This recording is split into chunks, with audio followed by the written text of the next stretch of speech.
Okay, we are live. Yo, yo. Yes. So I'm going to wait till it pops up on my Facebook page here, share it out, Okay. and wait for some people to hop on and start answering some questions for them. So here we go. Share now. Cool. So welcome everybody to our next Q&A live stream. This is our 7th one we've done while being stuck in during this whole coronavirus deal. And we're very excited. An old friend of ours, Mr. Adam Shoenfeld, he came by the studio here and hung out with the kids. I had to look it up. I couldn't remember when it was. It was June of 2017.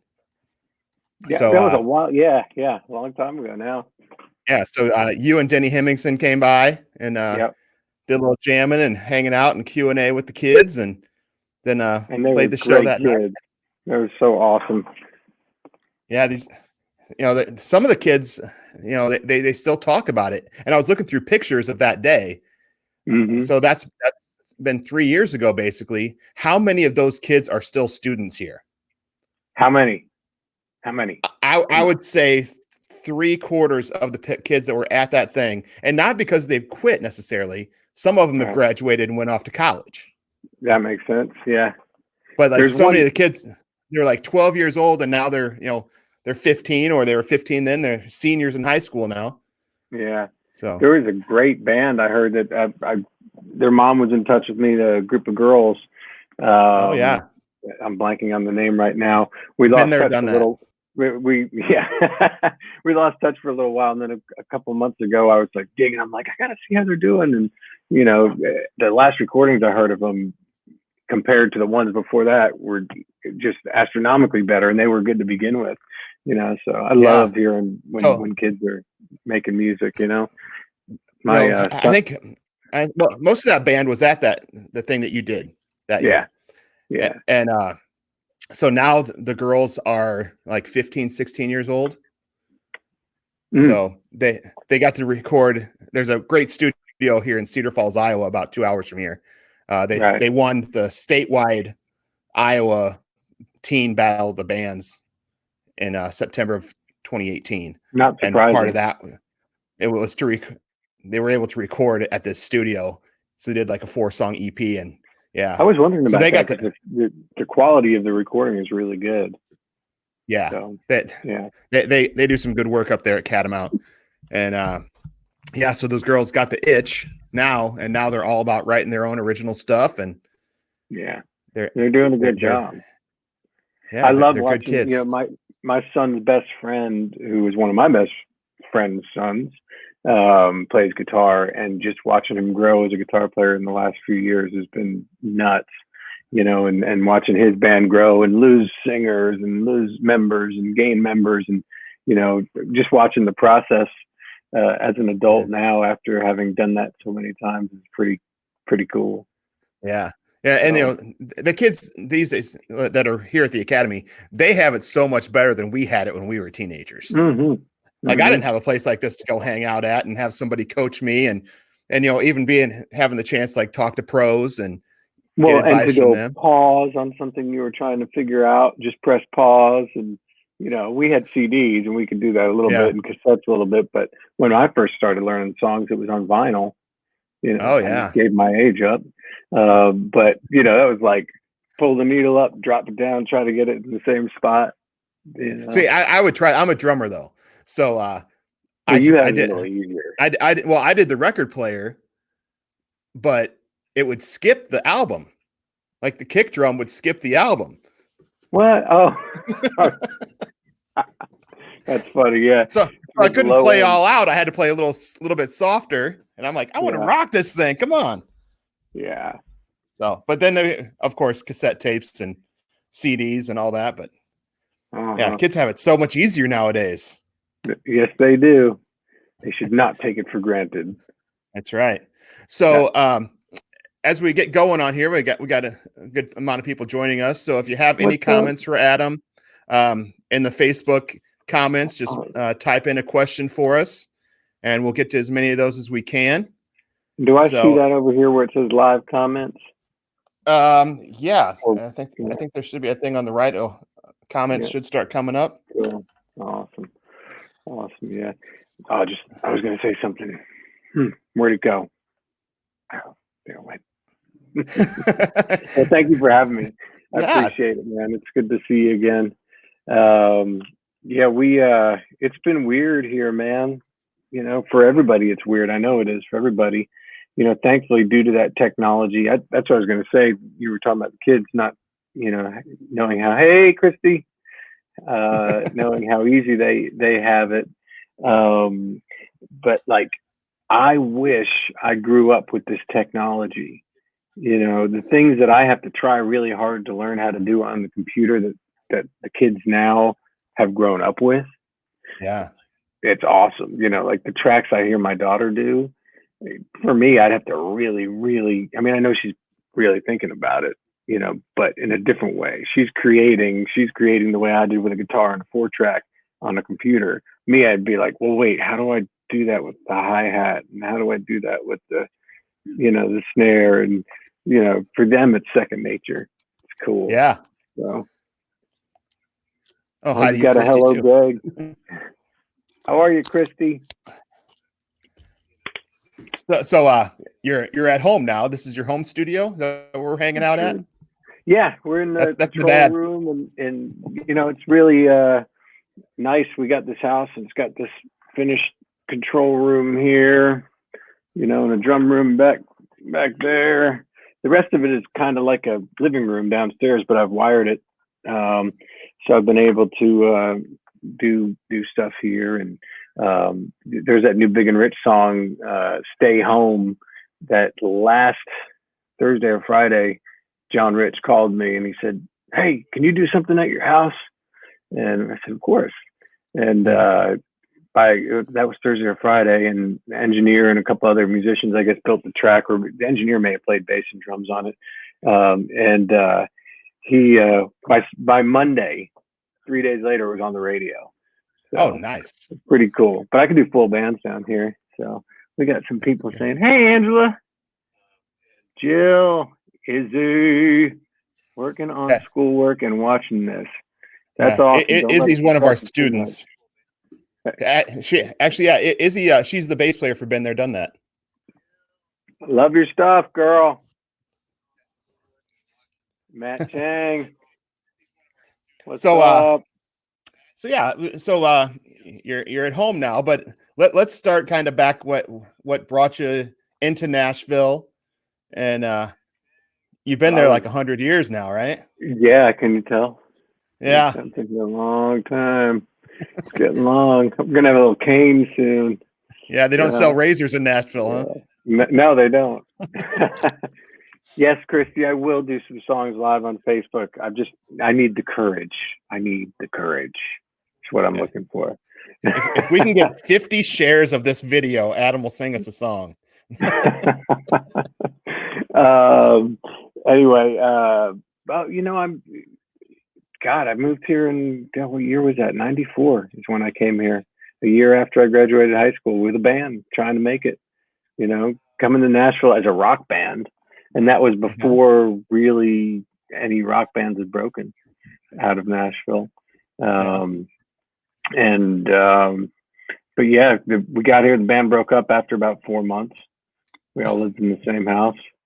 And that'll cause a breakup. yeah. Well, we had a house with 5 bedrooms, full basement for rehearsal, 3 bathrooms, kitchen, 2 living rooms, $500 a month in East Nashville. What? Yeah. You wouldn't. I don't think you could rent a shed for $500 a week. No kidding. In East Nashville now. So, but who's that? Alexis. What's up? Hey, you. Actually, she's one of our longtime students too. So I think she was here when you were here last time also. What does she play again? She's a singer. Oh, okay, cool. Awesome. Singers. Whew. I'm finally singing again. That takes courage.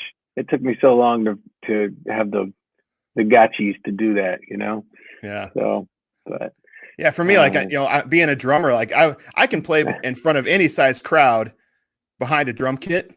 I hate having a microphone in front of my face. I gotcha. Yeah, Carol Baskins definitely did it for sure. That's kind of Cassie's go-to question. She's been on a couple of these asking that same question.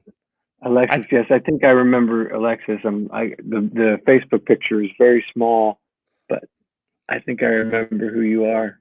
I remember you being very sweet. Anyway, where were we? What are we talking about? We were talking about you singing and how much you love to sing. Oh, and your $500 mansion you were living in East Nashville. Yeah, that burned down. Did it really? Not because of us. Although my bass player did catch on fire one night. His on stage? Well, no, in the house. His room was downstairs. It was the basement was where we rehearsed and had another room for him to sleep in. And I'm talking with my hands because I'm not even Italian. What the heck? Anyway, he the heater went out down there, so he comes and sleeps in my room. And that house, the heater was a gas heater in the floor of my room, and in the middle of the night, he rolled over on top of it, and I woke up to smoke. I'm like, Justin, get up! He's like, oh. So he did catch on fire there, but we didn't burn the place down. So, oh, that's funny. Good stories. Yeah, it's fun. Good times. Hometown. Oh, Greg. Hey, Greg. Oh, I know. Josh is my brother he's talking about, who left us many years ago, unfortunately, 1985. But yeah. How are you, Greg? You good, buddy? That's Hope you're awesome.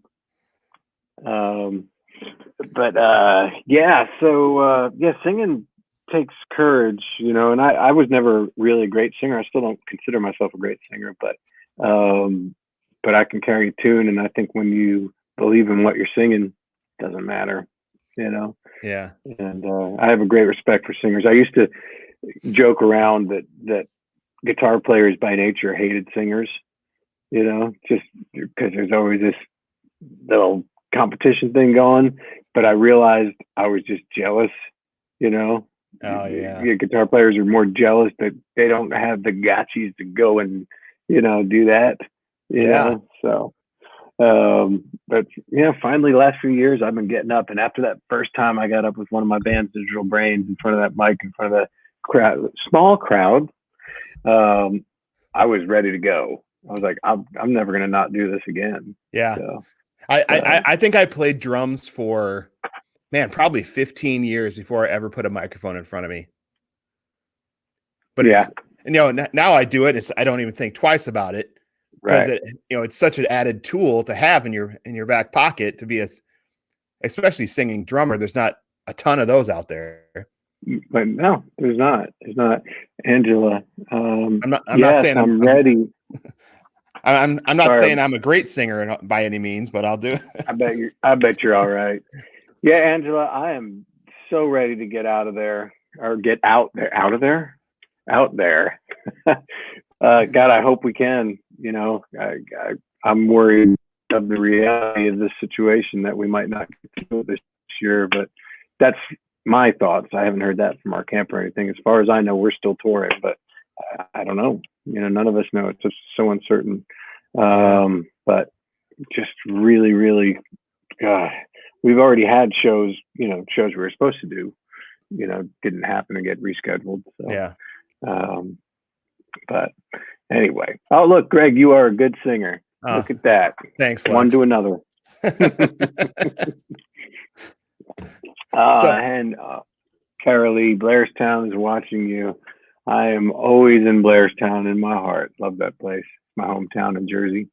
Okay. That's isn't that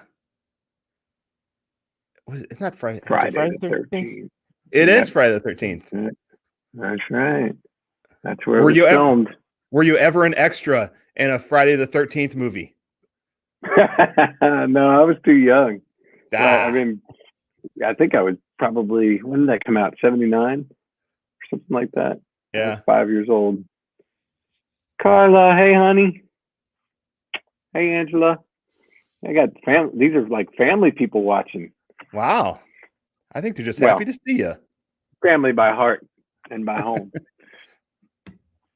not So blood. what would you But say? Yeah, so you came to Nashville in the mid 90s. hmm Band broke up. What yeah. what would you say your first break was? Well, the biggest thing was working at a studio. My job was answering phones, but the studio had 3 studios in it. It's called Woodland Studios. You may have seen if you saw any of the footage from the tornadoes, and it's in East Nashville. But anyway, working there, I really cut my teeth and was able to, use any studio that wasn't previously booked by a client, as long as I answered the phone and did my job at the same time. Ah, But the first guys that hired me, that I felt like, wow, some legitimate people, are asking me to play for them, were a couple producers that met me there.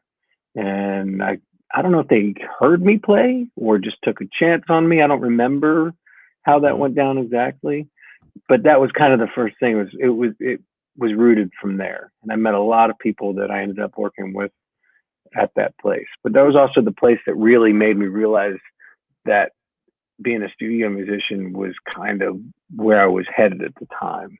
Yeah. I thought I wanted to be a rock star at first, like we all do. Yeah. And then I thought I wanted to be a studio musician, and I hear those guys see their cases getting rolled in every day. And then it would just inspire me. Yeah. So now I was reading up, you're on like 200 plus albums. Is that is that Mhm. a is that a precise number? Are we getting closer to 300 now, or Uh, is it just over the 200 we mark? may be, yeah. I mean, I don't know. It probably was when that figure came out. It might have been 250, maybe more. But there's a lot of independent records that you may never have heard of or may never hear of. I hope you do hear of them for the artist's sake. Yeah. I've played on probably a lot more records. But as far as known records, probably 2 to 250 at this point. Which is is a blessing. I'm glad I've gotten to do it. It's pretty cool. Yeah. What is my favorite Tim McGraw song to play? Oh, oh God, there's one we don't play anymore. It's from the Highway Don't Care album. Oh shoot, what was that song? How can I not think of this song? It's your I favorite. listen. Come on, man. Friend of a friend. Friend of a friend was amazing to play. Something about that song. And I think now the ones of the regular ones to play, geez. Oh God. Southern Girl's pretty fun. We haven't played that in a year or two. I like all the ones with grooves, Yeah. that kind of stuff. So, and of course, when we come on an encore with our heavy metal version of Real Good Man, that's pretty fun too. Oh yeah, yeah. Craig, what's up, dude? So yeah, that was from my wife's cousin, Jill, in New York. So A New Yorker, huh? What part of New York? upstate, like Upstate. way upstate. Okay, I was born in Long Island. Ah. Seth, are there any sites or programs young musicians can check out during quarantine to help them develop while they have this extra time? Well, you know what? I think, what is that? You probably know better than me, Greg. There's you should go to Greg and take lessons through him. Is what you should do. Actually, Seth here, the one asking this question, both of his kids are long time students. Oh, and actually, because back to the been there, done that thing, his daughter is the singer of Been There, Oh, Done okay, That. gotcha. I'm looking up. There's this one guitar one that I've jumped on once in a while, just when I just feel like learning licks. I'm trying to think what it is. Because you know what, I spend so much time. I'm sorry to not have an answer, Seth, but I play so much now, luckily, that I don't really scan for things to learn. I wish I had more time to do that, but I'm constantly creating. When I'm not getting paid to do it, I'm still creating my own stuff and dreaming of that. So I'm just go, playing. And at this point, I'm just learning from my own mistakes, which happen about every 10 minutes. So Albany. Okay. Gotcha. Yeah. Sorry, Jill. I couldn't answer that off the top of my head. So, Jennifer, how are you, kid? This is fun, isn't it? You can just sit fun. and see everybody that's joining us and sending questions and This just is saying, JD hey. Schwartz. What'd you say? JD's a girl? No, JD's he's one of our longtime students also. He's actually down in the Nashville area these days at Belmont. Wow. How is the role of brick-and-mortar recording studios being affected in high-end recording production? And do you feel that effects vary from genre to genre? Wow. Yeah, it's having a huge effect. There's a lot less guys that are able to make a living at music. In that respect, going in and doing full tracking sessions. I do think it varies from genre to genre. I think in country music, there's still so much of the live band feel that people are more incorporating the program stuff that you can do at home with what you can't do at home, yet you can. I mean, I've got a demo up I was just working on that I played drums on myself. I've got a drum room in my home. So yeah, it's affecting it. I mean, I can have people here at my house and do a record. Right before the quarantine happened, I had a friend of mine, new client for the studio, but an old friend used my studio. They said, man, I'm telling all my friends about your place. And it's like, I can have them here and, but I also, I do a lot of demos where I'll start with a loop and stuff like that and go and build some keyboards and guitars. And then I'll send them off to a drummer, cause I don't have time to do it here. Drummer will play it and send it back to me. So yeah, I think it's had a huge effect. Huge effect. That's killer. Like I've actually I'm not a recording guy. I don't have that tech part of me in me. Yeah. But I've actually, during this, I've started messing around with it more just because we have the bands that we have that we teach. Of course, we can't get together, and with the latency in Zoom and all those, they can't play together. Right. So now I'm just like, it'd be neat if they could figure out a way to do that. Yeah, there is something out there, but I think it costs a good deal of money. Right. So, but I've been basically having our students like record songs that they already know or that they do, whether it's a cover or original, and playing it with a click or the actual track, and then sending me their part, and then I'll just build it. Yeah. So they still have something to work on. Well, and you know what, and to go back to that question a little too, I don't know if it's good or bad. I don't think it's either. I think it's both. In a way, it's great, and in a way, it's not so great. But it's, when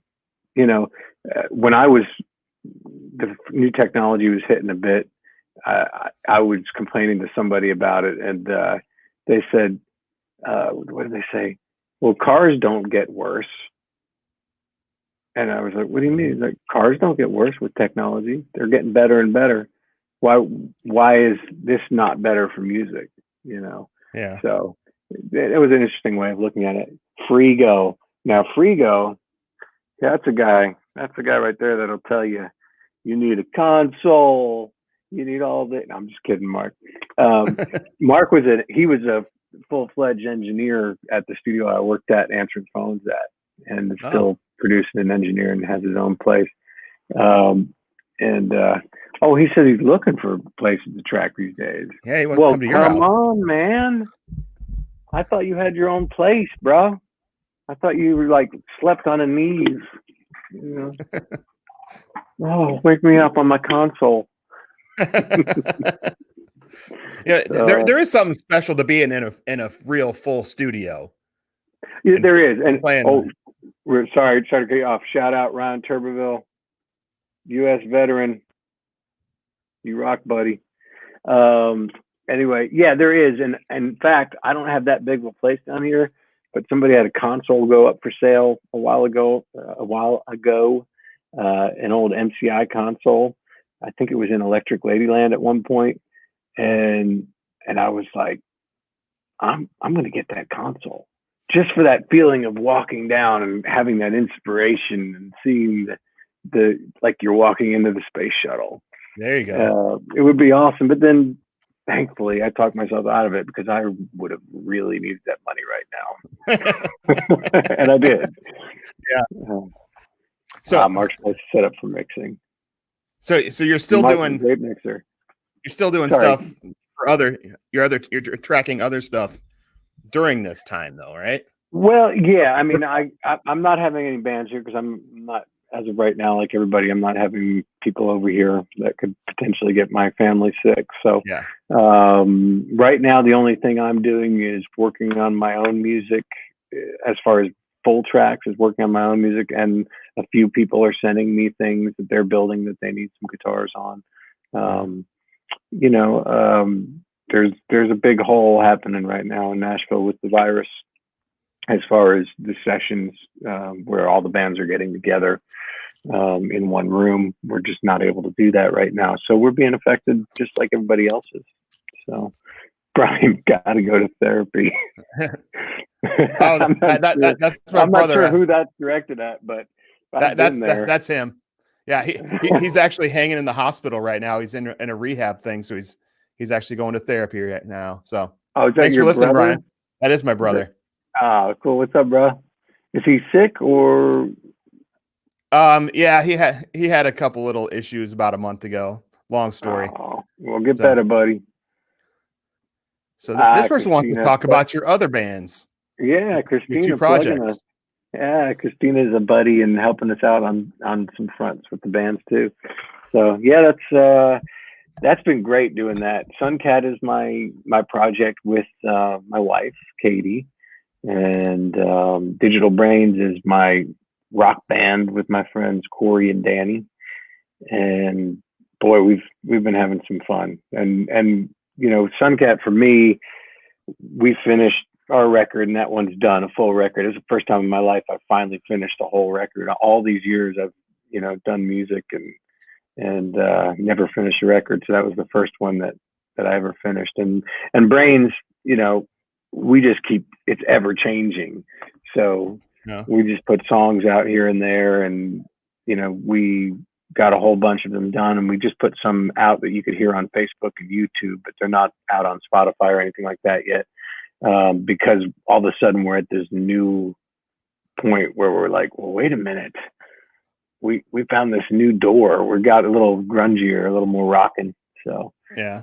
And those 2 bands, like I've listened to some of your stuff, and they're very opposite of each other. Yeah, and honestly, they're even more opposite than you think.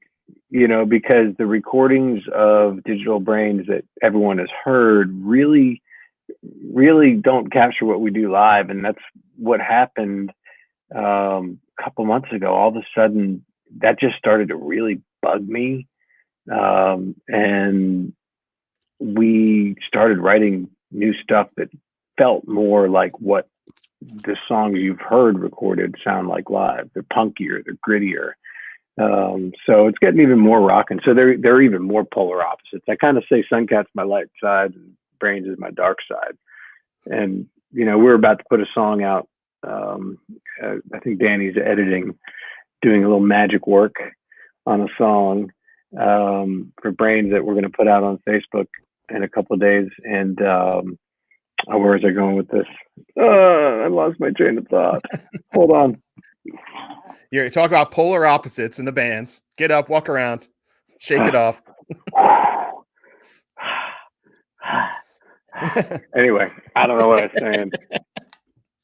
It's like that's what happens when you mess up on stage. It's like, what just happened? That never happens, does it? Mm-mm. Mark Frigo Send me one of your new digital brains tracks that you need mixed. Craig Hand, you still working? Yeah, still working with Knox. Frigo, I'm learning how to mix myself, baby. Ooh, better watch out. it's coming for you. Yeah, Craig. I still do everything with Knox. We just, the last Aldine record, and we got more stuff that we're supposed to do this month, and we're still arm in arm, so doing all the things we can do. So thankfully, I'm very thankful for that. So some people might not even know, like, okay, so you're a session guy in Nashville, and people know you as like Tim McGraw's guitar player when you're out touring, but you're like the go-to guy for a lot of the other big guys. Sometimes, yeah. So I mean, for Aldine, I'm on every record. The other guys, it's once in a while. Like Luke Bryan, I just did the whole last record, but with another guitar player. I think mostly Rob McNelly. I think Derek Wells was on one of the sessions with me too. So I'm not the go-to guy. I'm one of the guys. Go-to guy. Yeah, so yeah, it's always nice when you get called for that, because like Luke, I was on his first record, and then after that maybe a couple songs here and there, and then so you come full circle and be on a whole new record is kind of fun and cool. Jason, I've been on every record, so that's been a fun journey. Big and Rich, I was on every record for a long time, and there was this horrible band named Bush Hog. Kidding. Craig was a singer in a band named Bush Hog we did with Knox, Southern rock thing, really awesome. I guess they, like every other band, broke up or lost their deal, I think, or something. I don't remember, Craig. I'm not going to speak for you, bro. But you guys are badass and fun.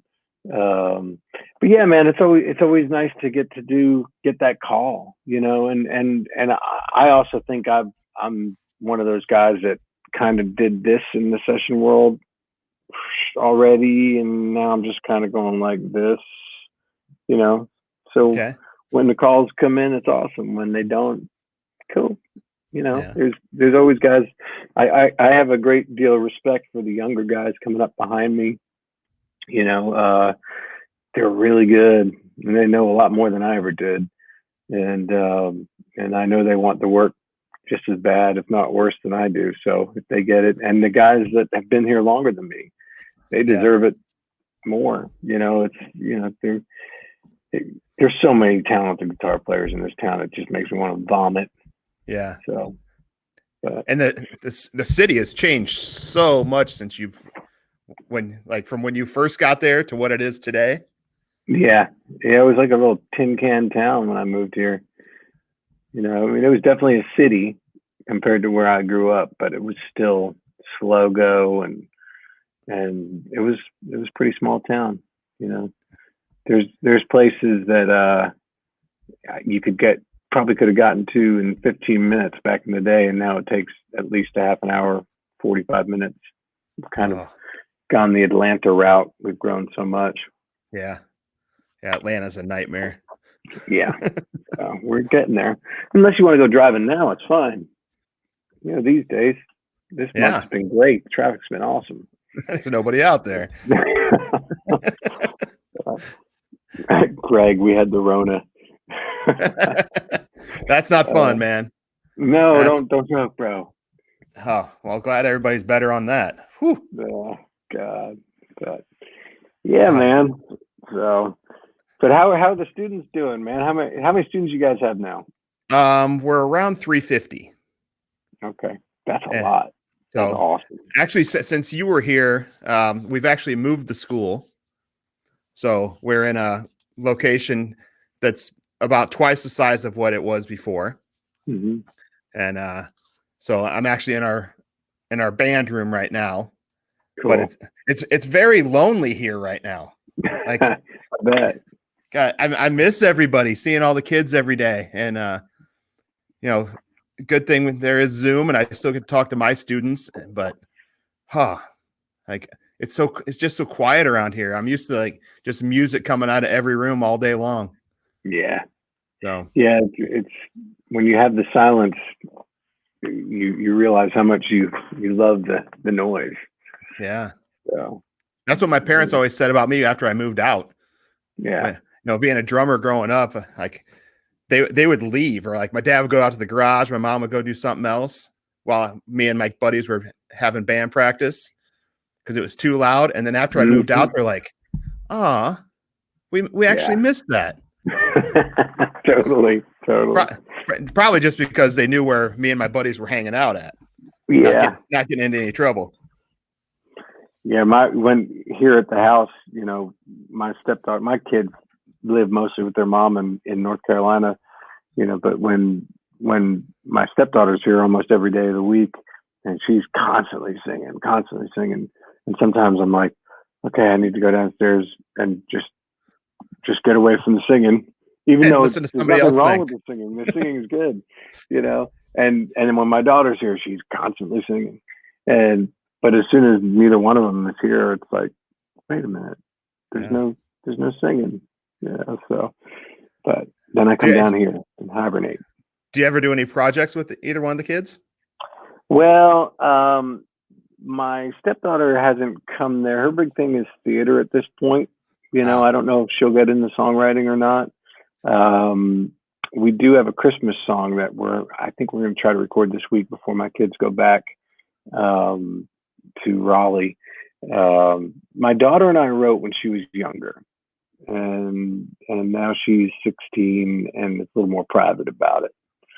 So, I get it. Yeah. I've heard about a third of one of her tracks recently. That's all I get. Yeah, I don't want to show it to the old man. No. Like I can't. My kids are younger, but I can barely get. Like my little one is kind of starting to take to music now. Mm-hmm. She's about to turn 6, but my older daughter just turned 8. She has no interest whatsoever. Yeah. In any kind of music. It's all rainbows and unicorns right now. Yeah, right. It kills me. My son is a natural on drums and a natural on guitar, and like I sat down with him twice for like 3 minutes with a guitar and showed him how to hold a pick, and he did things instantly that take people months to get, and he could play in time on a drum set the first time he sat down, and then when he was about 6 or 7 years old, he said, "I like sports better, Dad." And now he's an awesome quarterback and an awesome basketball player, and that's great too. But it's like, oh man, every time he was down playing uke with my daughter the other day, and she was just showing him, and I'm like listening to him play uke. He's never played before, and it's just kind of groove, and I'm like, oh, what the heck? Oh, Cindy, there's my peeps. I think your Wi-Fi is having a little. You're pretty digitized right now, so but I can hear you fine. But picture-wise, we can't see your pretty face. Oh man, that's not cool.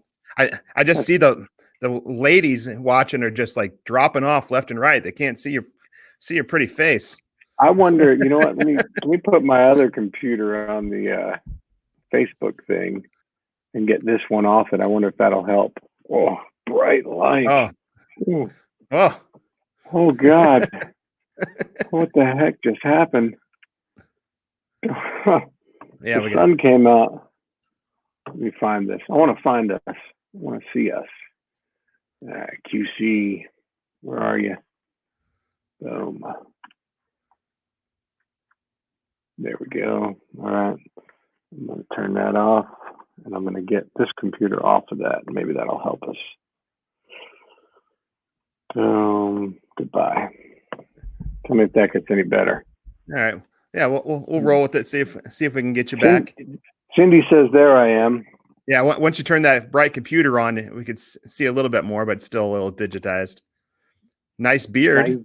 Yeah, I'm working on it. What's up, Keo? Keo's a badass drummer. Oh, Keo. Nashville. Yeah. Yeah. Actually, sorry, I didn't mean to curse and say bad. Keo is actually, I just heard that he became an honorary member. There's a drum thing here in town. Louis Belson is from the Quad Cities. Yeah. And there's a Quad Cities Louis Belson collective for drummers. And he was just named a honorary member like last week. I'll turn the light back on. Yes, ma'am. That's awesome. It's not surprising. Keo's got some groove. I actually learned, I had a Louis Belson book was part of my learning when I was in jazz band. Is that better? That's a little better. Yeah. We can make out your face. Hey, I was trying to hide my face.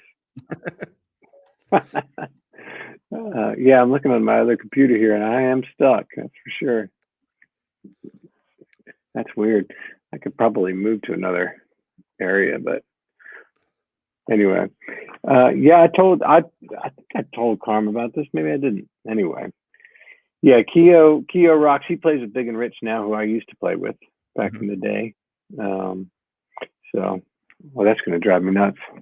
I'm going to go somewhere else.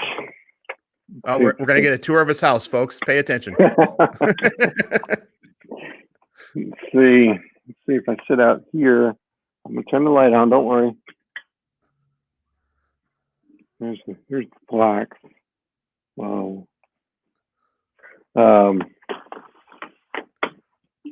see. Is this any better? Are you seeing me?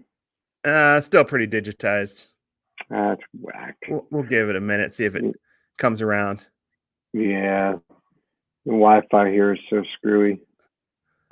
Yeah, I've had to move from my house to the studio here this week because my home internet is just not working. So maybe I'll sit on the steps with Dolly behind me and see if this is better.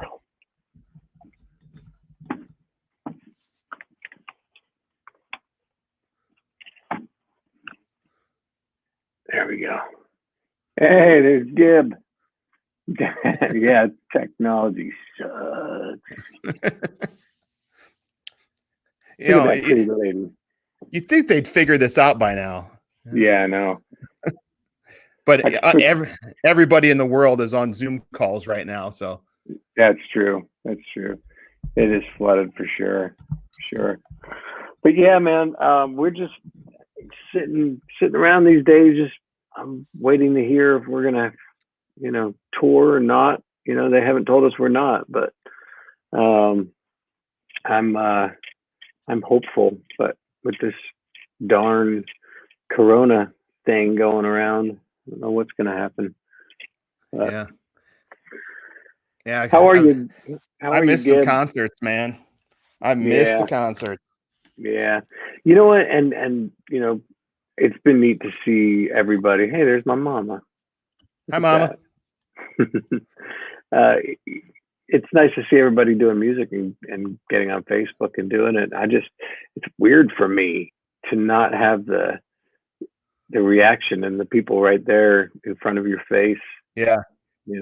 So yeah. I've also been a person that always had a harder time playing in front of 10,000 or in front of 10 people than I did in front of 50. Yeah. Just it used to freak me out. It's like, well, no, I'm under the microscope. Yeah. But yeah, you and your wife should do a Facebook live stream sometime. We will. We'll do it. I know. The fans are waiting, man. The fans are waiting. Yeah, the fan is waiting. Yeah, your mom's been sitting here for half an hour waiting for you to start singing a song, man. No offense, Lisa and Matt and Carm. That's great. Yeah. So, but yeah, your internet still isn't any better, but well. Oh well. We can still hear you. I could try. I wonder if I switch off, will it boot me off? If I switch internets. I don't know. If it does, I'll keep this going live. All right. Let me try and see if this gets any better. Hang tight, folks.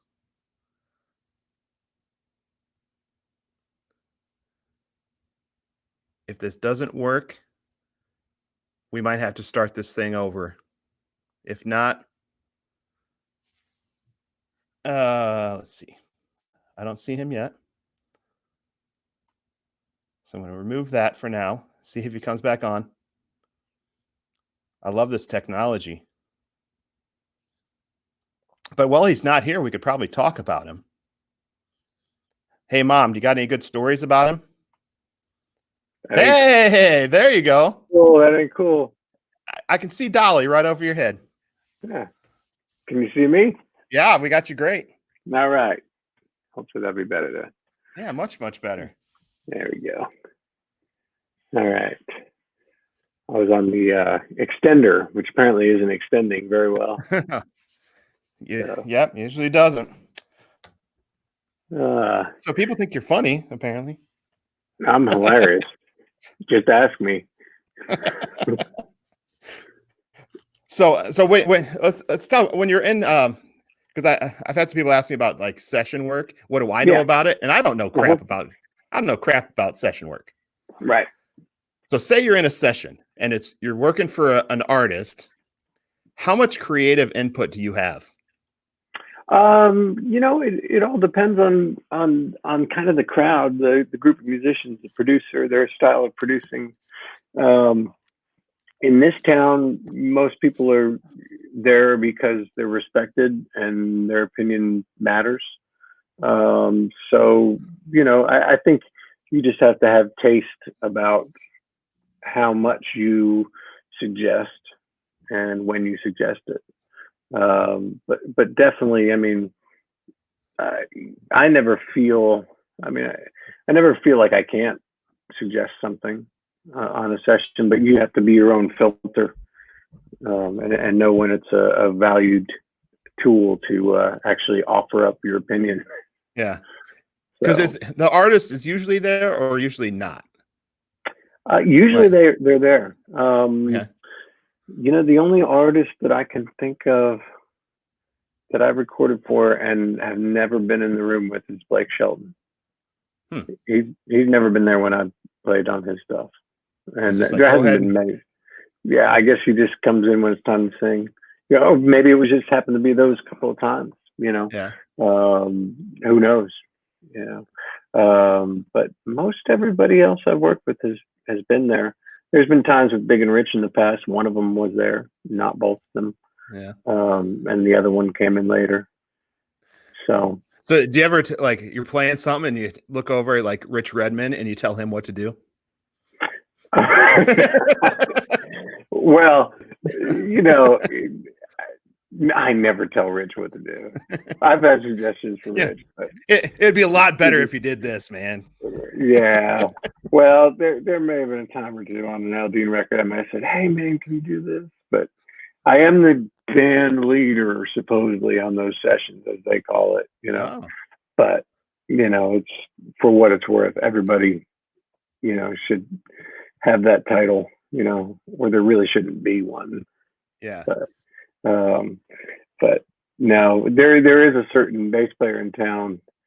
Oh, thanks, Craig. That's nice. There's a certain bass player in town. I love him to death, and he's been around a little longer than me. And when I finally felt comfortable with him, I was on a session with him, and I was playing this guitar part, and I thought, I suggest it would be cool if the bass doubles me on this. And so I said, "Hey, man," I said, "Hey, you hear that guitar thing I'm doing on this chorus here? Do you think you could double that? It might be cool." And he just said, "I don't wanna." I was like, okay, he doesn't like me, but he does like me. We're buddies. Yeah. But it was like, all right, okay. It's a lesson in knowing when to speak. Yeah. Hey, Carm. Yeah, clearer picture. Much better.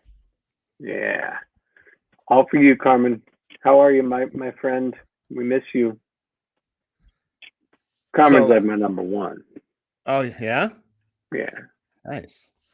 Well, we need some questions, people. We got like 30 people hanging out watching, and nobody has anything to say to you. Man. No, Cindy's my number one. Oh, and you're changing on. No, Roberta's my number one. My mom. There you go. And your wife should be. What's your favorite movie? What's your favorite movie? Well, I'll tell you what. I just watched for the first. Well, I watched for the second time, but the first time it held my attention. was Close Encounters of the Third Kind 2 nights ago. Rocked my world. Rocked my world. It was awesome. And when I was a kid, I watched The Princess Bride 27 times. But who's counting? Yeah. So. Yeah, I don't get to watch many good movies anymore. I did just finish the 3rd season of Ozark, though. Oh, how was that?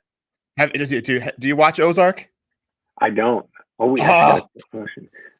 2 questions. Whoa. Hey. Who are your biggest guitar influences? Well, when I was a kid, Clapton was my biggest, absolute biggest. But then I also got sucked into the Shrapnel Records guys, the Vinnie Moore and the Yngwie Malmsteen and the Shredders.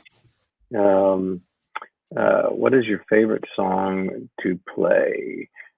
Running Down a Dream from Tom Petty is my favorite song to play. That's actually a song that I sing with my band. We'll have to jam that sometime. I love doing that one. Yeah.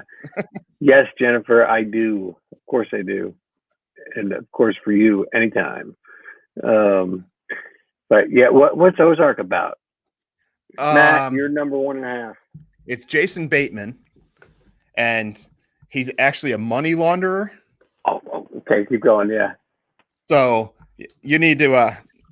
There's 3 seasons. It's on Netflix. Okay. You're going to get sucked in right from the get go. Okay. But the 3rd season just ended. It was. Is it him and his family have to move? Yeah, they're from Chicago. They moved down to Ozarks. Okay, I've heard about that. Yeah. Thanks, Stace. Yeah. So, you two. Oh, Lexus says we should do a duet. Yeah. Okay. Next time he's in town. Yeah. It's an E, right? It is. Okay. We got a backup from Jen on Ozark there. There you go. Yeah. Jennifer Hicks, her project, was it Blue? What was it, Jen? Sorry, it's been so long. It was one of the first records I ever did back in the day, I believe, unless I'm like crossing people, which I do.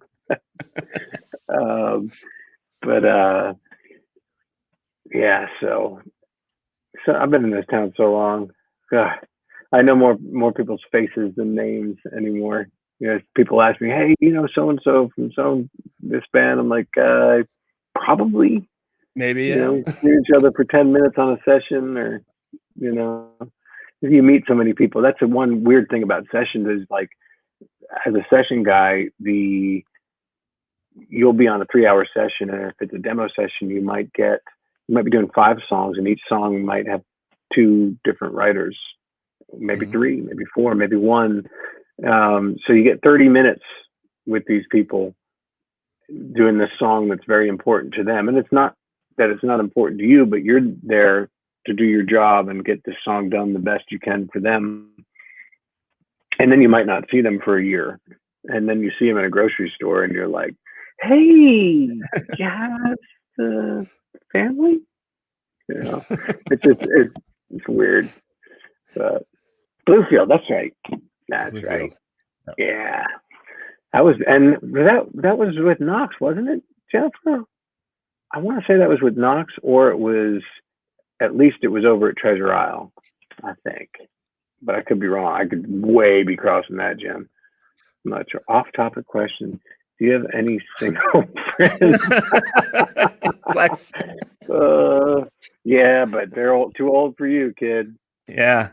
Well, she's what? How old are you now, Lex? You like 22 now? Something like that? I forget. They're still too old. Yeah, they're twice your age. Yeah, it was with Peter. Yeah. Peter Coleman is the engineer we use with all the stuff on the Aldine records with Michael Knox. 25? How in the hell did you get to be 25? Yeah, what? You just graduated high school like 2 years ago. I swear. That's crazy how that happened. This is cool. This is just like a Zoom where we're the only one whose faces are shown. Yeah. Everybody else just writes in their questions. And then Shelby's mom is the one that commented underneath there. Or Wait, Lexi's mom, Shelby. Oh, gotcha. Yeah. Hey, Shelby. She's trying to find a man. Yeah, she's been trying to find a man for a long time. Maybe you don't need one. Exactly. I tell my daughter, you don't need a man. Yeah, that's right. Yeah. She got up on stage and performed with us when she was 14. That's crazy. That was at downtown Davenport at the Bix Fest, Wow. I believe. That's cool. 14-year-old kid getting up in front of thousands of people. It was crazy. Yeah. I see some of those videos of kids doing that, and I'm like, I wouldn't do that now if it wasn't something I was used to playing, and someone's like, come up and play. I'd be like, oh. That's great. But yeah, the kids that are in our band program, they're fearless. Like we've started them so young to get up there. They just do it. So they'll act like idiots and have a good old time. Man, when I was that age, you couldn't get me to move hardly when I was on stage. Yeah. Do I feel nervous before going on stage? Oh, well, when I play guitar for McGraw, I do not, because I'm not the person behind the mic. When I get on stage with my bands that I'm the front person of, or one of the front people of, I get nervous. Like, pretty darn nervous. But as soon as I hit that first note, it goes away. So. Do you have any pre-show rituals? No, because every time I think a ritual works, the next time it doesn't. Yeah. So it's all about the given day. It's like, one of the last shows I did, I was like, okay, well, not talking to anybody for 2 hours and making sure I drink warm tea and taking care of my voice, and just the right concoction of lemon and honey and tea and all that, I thought worked so well. I was like, that's why I sang so great the last time. I did it again, and I got up there and my voice sounded like I had a cheese grater run down my throat. A shot of Yukon Jack will just take care of the same thing. Well, I don't drink. It's good. Yeah, don't do that. No, drinking is bad. But yeah, I'll tell you what, though, that the first time Digital Brains played, which was the first time I had stepped on stage as a front man in maybe 15 years, I was almost vomit nervous. And I had and sound check was the worst sound check ever. Yeah. It was horrible. It sounded like crap. And I left sound check, me and the bass player, Danny, and we left Corey. He was working on something with the drums. And we went next door to the Gold Rush, God rest its soul. And I just thought, man, it is what it is. It's going to suck. It's going to be horrible. Yeah. And it turns out they didn't have the subwoofer turned on for sound check. So it's part of the reason it sounded horrible. And I was shaking nervous before we went on. And when we went on, we said, let's go. We went out there. Everybody that was by the bar came and met us at the stage. We hit that first note, and the subwoofer was on, and it was glorious. And when we got done, I felt like I had just played Wembley, nice. And it was awesome.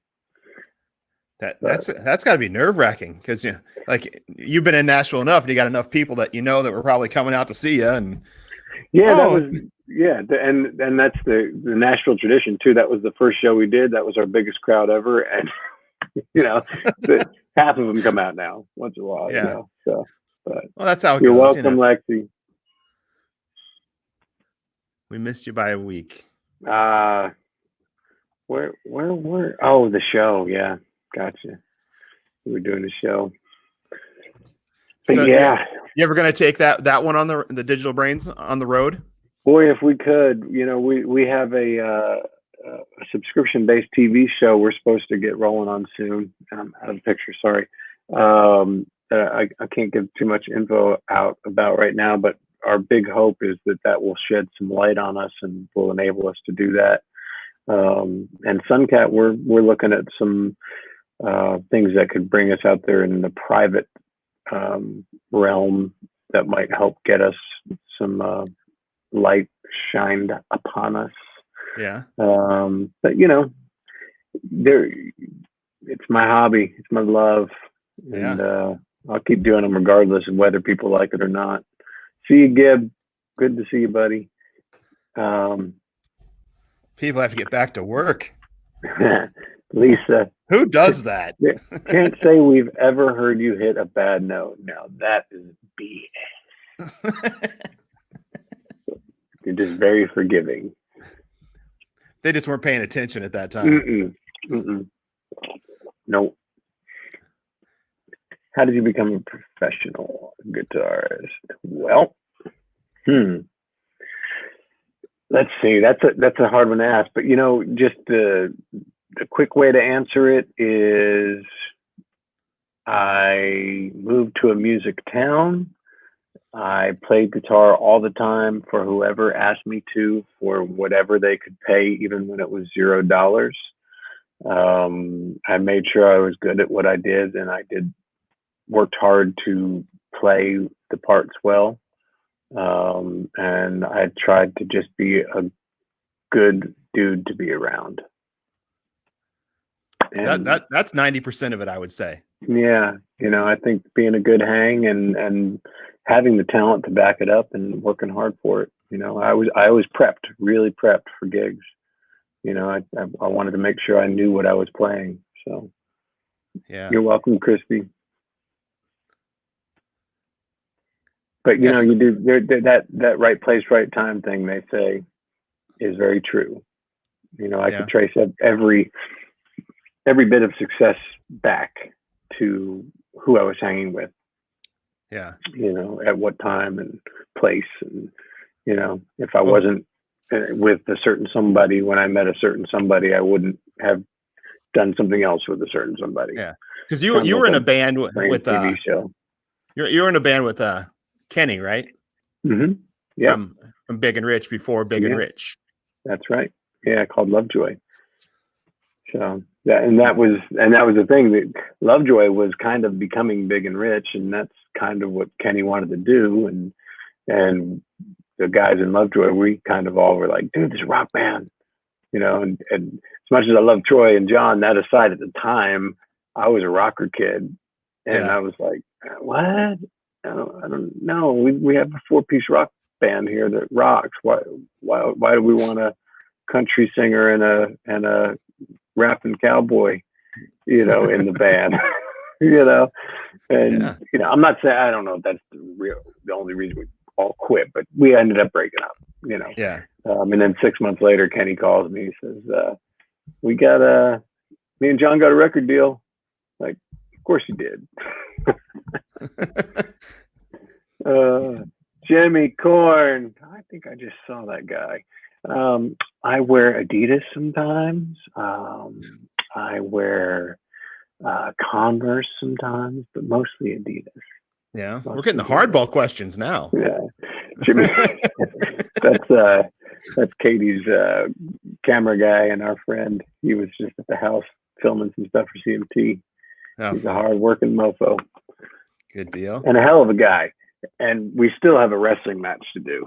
When I started dating Katie, he said he was going to have to wrestle me. Yeah. And we still haven't done it. And I think he's afraid. Very afraid. What better time than now, man? Come on, Jimmy. Corona wrestling. We're live on the internet, man. We can pay-per-view this thing right now. Get down. Get down to the. Sponsored by Dasani. Yeah, I wish I could use some good sponsorships like that. Yeah. Yes. Oh God. Oh Matt, I owe Matt Lovejoy CD. There's a couple people I owe a Lovejoy CD. I need to look back through my my emails. You got them in a storage bin somewhere? Well, we did. No, you know what? The second one we did is an awesome record. They're both great records. I love them. But the second one I have 2 copies of, and I don't know if there's any in existence. I don't even know if Kenny has any anymore because we gave away so many. Yeah. But I told a couple people I'd send them a burned copy. And of course, my ADD-ness has kept that from happening. So, but yeah, we made some fun records, man. They're some of my best guitar playing is on the, especially the second one. That's when we really became a band. The first Lovejoy record was Kenny and me. It was Kenny. Oh, it was after Big Kenny lost the deal. He said, "Come write some songs with me." So we formed Lovejoy. Did half the first record with two session guys, bass player and drummer, and Steve Brewster and Matt Pearson, and bass player and drummer. And then we brought in my friends Justin and Larry and made it a band. So they did half the first record with us, and then that next record was the band, and it was rocking.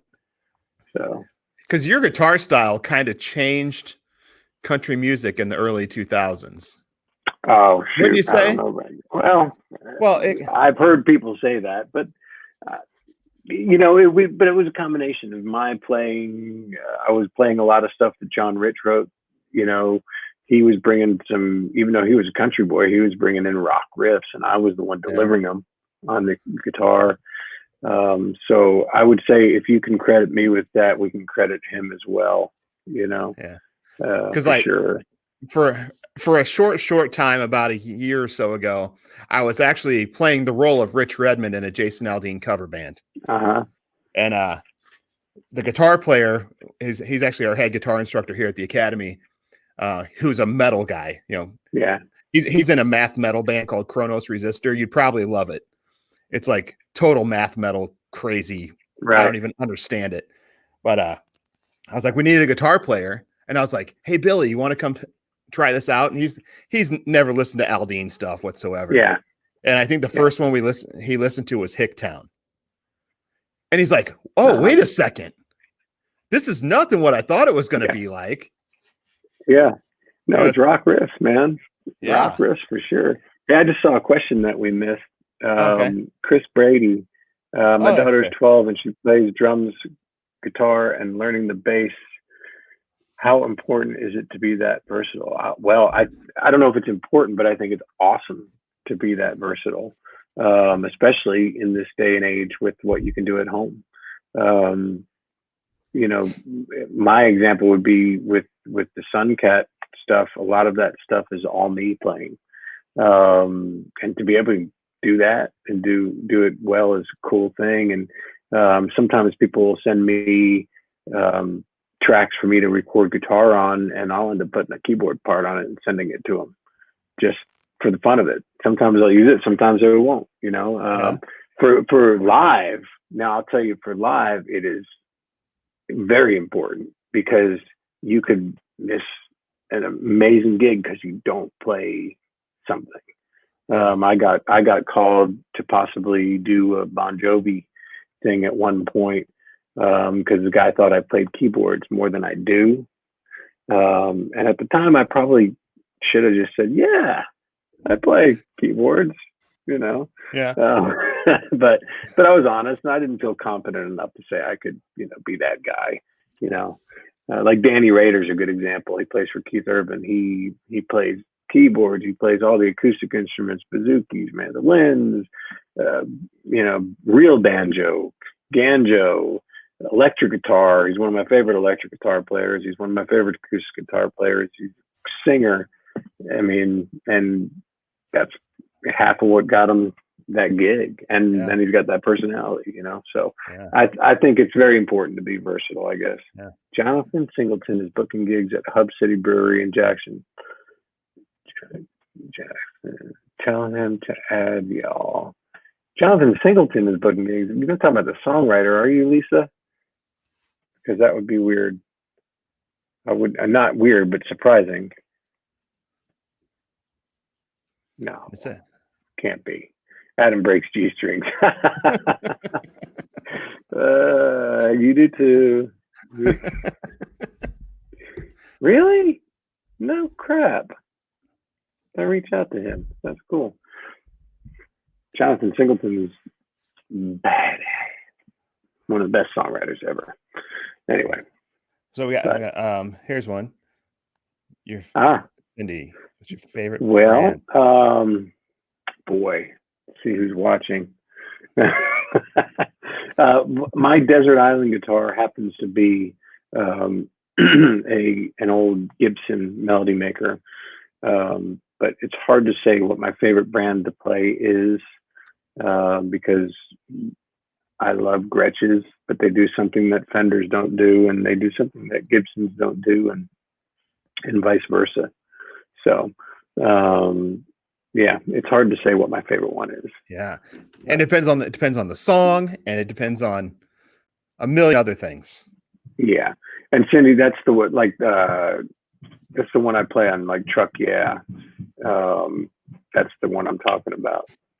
So she's seen us play a couple times. So, but anyway, how old were you when you started playing? I was just about to turn 5. Hey, dude. My son coming down the steps. Oh, hey, dude. What's up, man?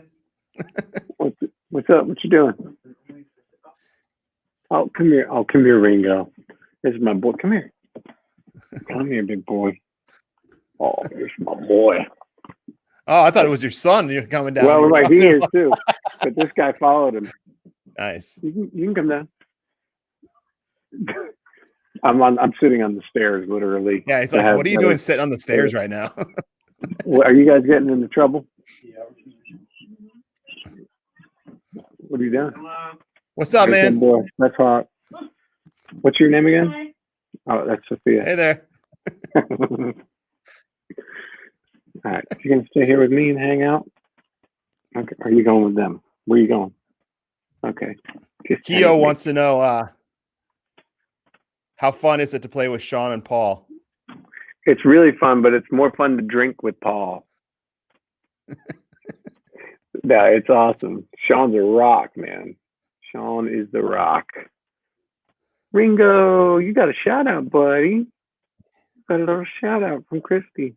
Yeah, Sean Fichter is one of the grooviest drummers on the planet. Paul is one of the most amazingly talented dudes. Like, he's that guy that you start singing any song and instantly he's playing along in the key you're singing it in, and he's playing the right bass line, and I don't know how he does it. It's crazy. You know. Hey, Keo, I'm probably going to reach out to you. We need to do one of these with you sometime. I'm sure everybody wants to hear what you're up to. Heck yeah. We missed a couple other ones up here. What we got? What kind of rig are you playing on stage with Tim? We're actually going to Kemper.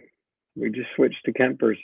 Right now, Kempers with pedal boards, using Kempers as straight amplifiers. But this year, if we play, we'll be implementing them a little more as far as like the presets and all that stuff. But it's actually helped sonically, because we were doing amps in the box, and that creates some weird overtones. So, but it was my Fender Bassman. So Keo said, nah, come on now. Matt, favorite venues, local, national, wherever you're hanging out, Matt, that's my favorite place, bro. But local though, Exit In is awesome. Of course, the end is always nice and slimy, in the perfect way. I love it. And Basement East, they're all great, you know. National, Red Rocks, the Gorge, just because of the way they are, the way they look, you know. Yeah. They're just beautiful. So cool. Well, we're at about an hour 15. I got to get ready to start teaching some lessons here pretty shortly. So I'm going to have to get running soon. Well, thanks for having me. It's great to see you again. And, me too, man. And give my best to all your students and wish them luck. And how long have I known Tim? I've known Tim since 2005. And but yeah, man, I appreciate it. Thank you so much. It's nice to talk to you again. You too, buddy. And I hope everybody else enjoyed watching. Yeah, so we'll end up putting this up on our YouTube page also, if people want to go back and watch it again, hear all your shout outs that everybody's chiming in here. So thanks for everybody that was part of this. And if you feel inclined and you want to help the Academy out with our programs, our Venmo. It's been scrolling down at the bottom of the screen there, or PayPal. We loved for a little bit of support, especially during this time. Things have been everybody needs it. Crazy Everybody tight. needs it. But education, music education for kids is so important. So yes, if you can spare 50 cents even, that'd be awesome. Yeah. So hopefully you'll be back on the road, and we'll get to see you sometime here soon. Yeah, I hope so, man. You take care. Bye, everybody. Thanks for hanging with us. Hey, Gene just gets on. We're leaving. Wait. One last question. Yeah, I think so. I think so. That goes back to Greg had kind of asked, but yeah, Big and Rich, when that came out, I'll give you a quick example, and then we're out. When John and Kenny got their record deal, they asked me to play on their record, and I said, I don't play country, and they said, that's why we want you. So yeah, love you, brother Gene. All right. Well, thanks everybody. If you want to stay on for a second, Adam, I'm just going to end the broadcast. All right, man. All right. Take care, everybody. Peace.